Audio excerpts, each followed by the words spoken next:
gewoontes, dink nuut en wees nuut. Is baie interessant as mense op 'n nuwe manier leer dink, dan begin jy met gewoontes wat pas by die nuwe manier van dink, en dit vorm die gedrag en dit vorm op die ouend jou identiteit. En dan begin leef jy daardie nuwe manier van dink. En so word jy stadig maar seker 'n nuwe persoon. Dis die transformasieproses wat ons plaasvind deur nuwe denke, die manier waarop jy glo in wat jy dink. Ek het byvoorbeeld myself vir jare nie ingedink as 'n skrywer nie.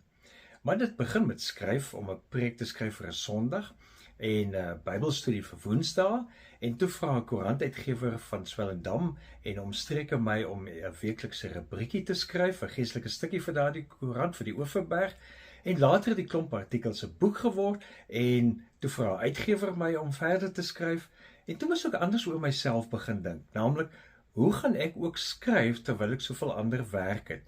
En ek is nie iemand wat baie goed is met laataande inwerk, in die nagte inwerk nie, so ek het begin om 'n oggendpatroon daar te stel. So ek het elke oggend 5 uur opgestaan en begin skryf tot voor die kinders moet klaarmaak voor skool en voordat my telefoon begin lui het vir my werksaamhede as gemeentepredikant. En ek het dus begin dink en leef hoe om as 'n skrywer te doen en daardie gewoontes aangeleer. Wat is die gewoontes wat daarbey pas? En na meer as 60 boeke is ek meer skaam om te sê ek is ook 'n skrywer nie.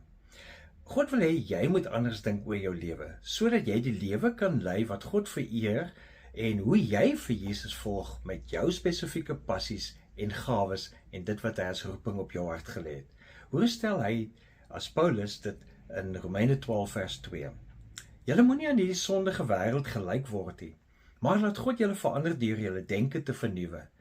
Dan sal julle ook kan onderskei wat die wil van God is, wat vir hom goed en aanneemlik en volmaak is.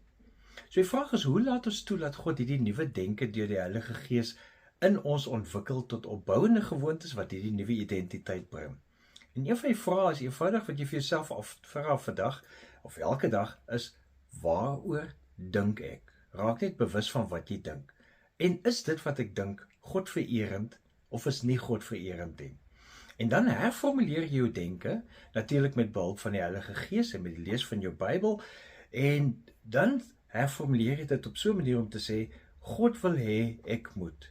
En so stel jy vir jou 'n nuwe gedrag of gedragspatroon daar, en dan begin jy dink en doen soos God wil hê jy moet nuut dink en nuut leef. Jy hoef nie als eensklaps te verander nie. Neem net een gedagte en verander dit om God vererend te wees, en sodat jy gewoontes in plek sit daarvoor, en so gaan jy nuut dink en nuut wees. Leef geïnspireerd.